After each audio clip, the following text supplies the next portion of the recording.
सभी का स्वागत है हमारे YouTube चैनल पर। और हम आपके लिए एक रस का प्रैक्टिस सेट लेकर आए हैं जो परीक्षा की दृष्टि से बहुत महत्वपूर्ण है। तो चलिए शुरू करते हैं आज का प्रैक्टिस सेट क्वेश्चन नंबर 1 से। क्वेश्चन नंबर 1 है, स्थायी भावों की संख्या है। तो स्थायी भावों की संख्या कितनी हो जाएगी? 9। स्थायी भावों की संख्या 9 है। ऑप्शन नंबर ए सही हो जाएगा। अगला क्वेश्चन नंबर 2, शांत रस का स्थायी भाव क्या है? तो शांत रस का स्थायी भाव निर्वेद हो जाएगा। डी आंसर सही हो जाएगा। और अगला क्वेश्चन नंबर 3, श्रृंगार रस का स्थायी भाव क्या है? तो श्रृंगार रस का स्थायी भाव क्या हो जाएगा? क्वेश्चन नंबर 3 में श्रृंगार रस का स्थायी भाव रति होता है। डी आंसर सही हो जाएगा। और अगला क्वेश्चन नंबर 4, विस्मय स्थायी भाव किस रस में होता है? विस्मय स्थायी भाव किस रस का स्थायी भाव विस्मय होता है? तो 4 नंबर में क्या होगा? अद्भुत। सी आंसर सही हो जाएगा। विस्मय स्थायी भाव का रस जो है किस रस में होता है? अद्भुत में होता है। और अगला क्वेश्चन नंबर 5, किलक अरे मैं नेह निहारूं, किलक अरे मैं नेह निहारूं, इन दांतों पर मोती वारूं, इन पंक्तियों में कौन सा रस है? तो इन पंक्तियों में कौन सा रस हो जाएगा? वत्सल। वत्सल रस हो जाएगा। 5 का सी आंसर सही हो जाएगा। और अगला क्वेश्चन नंबर 6, अति मलिन वृष भानुकुमारी, अधोमुख रहत उरद नहीं चितवत ज्यों, गत हारे थकित जुआरी, छूटे चिहुर बदन कुम्हिलाने, ज्यों नलिनी हिमकर की मारी, इन पंक्तियों में कौन सा रस है? तो इन पंक्तियों में कौन सा रस हो जाएगा? तो इनमें हो जाएगा विप्रलंभ श्रृंगार। विप्रलंभ श्रृंगार हो जाएगा। और अगला क्वेश्चन नंबर 7, सर्वश्रेष्ठ रस किसे माना जाता है? सर्वश्रेष्ठ रस किसे माना जाता है? सर्वश्रेष्ठ, तो श्रृंगार रस को सर्वश्रेष्ठ रस माना जाता है। सर्वश्रेष्ठ रस किसे माना जाता है? श्रृंगार रस। अगला क्वेश्चन नंबर 8, कवि बिहारी मुख्यतः किस रस के कवि हैं? बिहारी जो कवि हैं वो किस रस के कवि हैं? तो बिहारी किसके कवि हो जाएंगे? श्रृंगार रस के। बिहारी श्रृंगार रस के कवि हैं। और अगला क्वेश्चन नंबर 9, मेरे तो गिरधर गोपाल दूसरो न कोई, मेरो तो गिरधर गोपाल दूसरो न कोई, जाके सिर मोर मुकुट मेरो पत सोई, इन पंक्तियों में कौन सा रस है? तो इन पंक्तियों में कौन सा रस हो जाएगा? श्रृंगार रस। बी आंसर सही हो जाएगा। श्रृंगार रस हो जाएगा। और अगला क्वेश्चन नंबर 10, शोभित कर नवनीत लिए, घुटरुन चलत रेणु तन, मंडित मुख दधि लेप किए, शोभित कर नवनीत किए लिए, घुटरुन चलत रेणु तन, मंडित मुख दधि लेप किए, इन पंक्तियों में कौन सा रस है? तो इन पंक्तियों में कौन सा रस हो जाएगा? वत्सल। डी आंसर सही हो जाएगा। और अगला क्वेश्चन नंबर 11, रसोत्पत्ति में आश्रय की चेष्टाएं क्या कही जाती हैं? रसो उत्पत्ति में आश्रय की चेष्टाएं क्या कही जाती हैं? तो अनुभाव कही जाती हैं। बी आंसर सही हो जाएगा। और अगला क्वेश्चन नंबर 12, टा ठा डा ढा वर्णों के प्रयोग का संबंध काव्य के किस गुण से है? टा ठा डा ढा वर्णों के प्रयोग का संबंध काव्य के किस गुण से है? तो ओज। 12 का बी आंसर बिल्कुल सही हो जाएगा। ओज से संबंध है। और अगला क्वेश्चन नंबर 13, माधुर्य गुण का किस रस में प्रयोग होता है? तो माधुर्य गुण का किस रस में प्रयोग होता है? तो 13 का श्रृंगार रस। बी आंसर सही हो जाएगा। 13 का बी आंसर सही हो जाएगा। और अगला क्वेश्चन नंबर 14, प्रिय पतिवा मेरा प्राण प्यारा कहाँ है? प्रिय पतिवा मेरा प्राण प्यारा कहाँ है? दुख जलनिधि डूबी का सहारा कहाँ है? तो इसमें इन पंक्तियों में कौन सा स्थायी भाव है? इसमें कौन सा स्थायी भाव हो जाएगा? तो देख लेते हैं। विस्मय, रति, शोक, क्रोध, तो कौन सा स्थायी भाव हो जाएगा? तो इसमें कौन सा हो जाएगा? शोक। शोक रस हो जाएगा। और अगला क्वेश्चन नंबर 15, रस कितने प्रकार के होते हैं? तो रस कितने प्रकार के हो जाएंगे? 9 प्रकार के रस 9 प्रकार के हो जाएंगे। और अगला क्वेश्चन नंबर 16,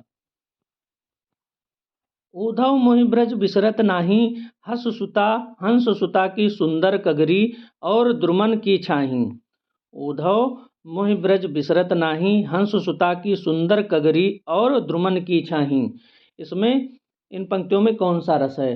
तो इन पंक्तियों में कौन सा रस हो जाएगा? श्रृंगार रस। ए आंसर सही हो जाएगा 16 का ए आंसर। और अगला क्वेश्चन नंबर 17, हिंदी साहित्य का 9वां रस कौन सा है? हिंदी साहित्य का 9वां रस कौन सा है? तो शांत रस है। सी आंसर सही हो जाएगा 17 का सी आंसर, शांत रस हो जाएगा। अगला क्वेश्चन नंबर 18,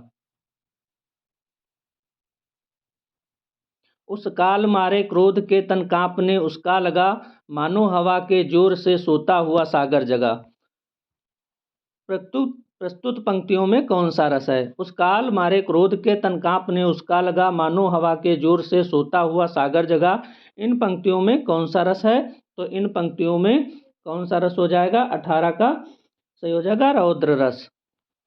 सी आंसर सही हो जाएगा 18 का सी आंसर रौद्र रस हो जाएगा। अगला क्वेश्चन नंबर 19, वाक्यम रसात्मकम काव्यम किसका कथन है? वाक्यम रसात्मकम काव्यम किसका कथन है? तो विश्वनाथ का हो जाएगा। ए आंसर सही हो जाएगा। इस क्वेश्चन का आंसर विश्वनाथ हो जाएगा। और अगला क्वेश्चन नंबर 20, मन की उत्तप्त वेदना मन ही मन में बहती थी, चुप रहकर अंतर मन में कुछ मौन व्यथा कहती थी।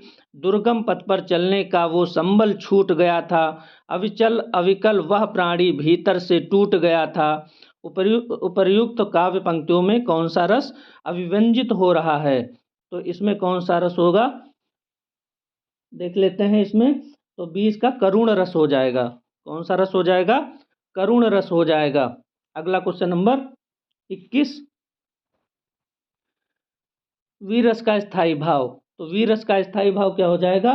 उत्साह। वीर रस का स्थायी भाव उत्साह हो जाएगा। सी आंसर सही हो जाएगा। अगला क्वेश्चन नंबर 22, किस रस को रसराज कहा जाता है? तो किस रस को रसराज कहा जाएगा?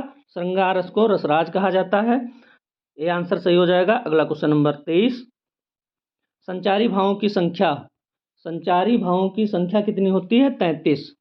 संचारी भावों की संख्या 33 हो जाएगी।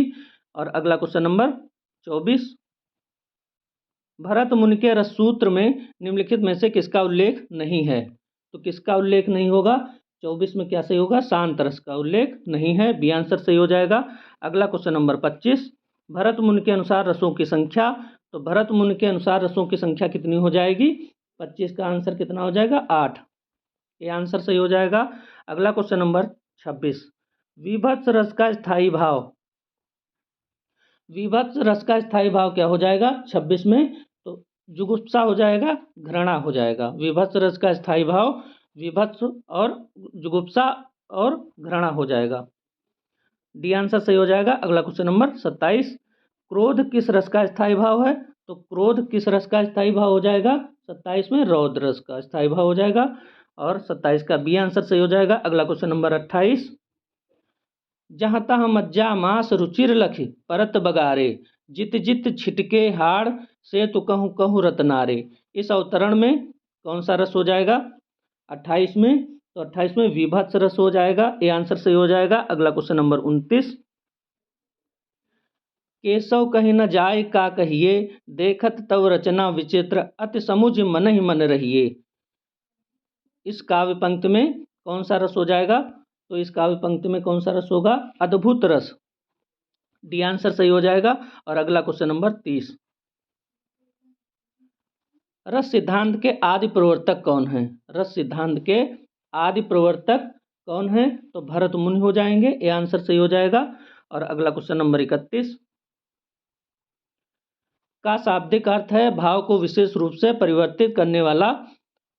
कौन सा इसमें रस हो जाएगा? तो रिक्त स्थान की पूर्ति करना है। तो इसमें कौन सा रस हो जाएगा 31 में? विभाव। डी आंसर बिल्कुल सही हो जाएगा 31 में, डी आंसर।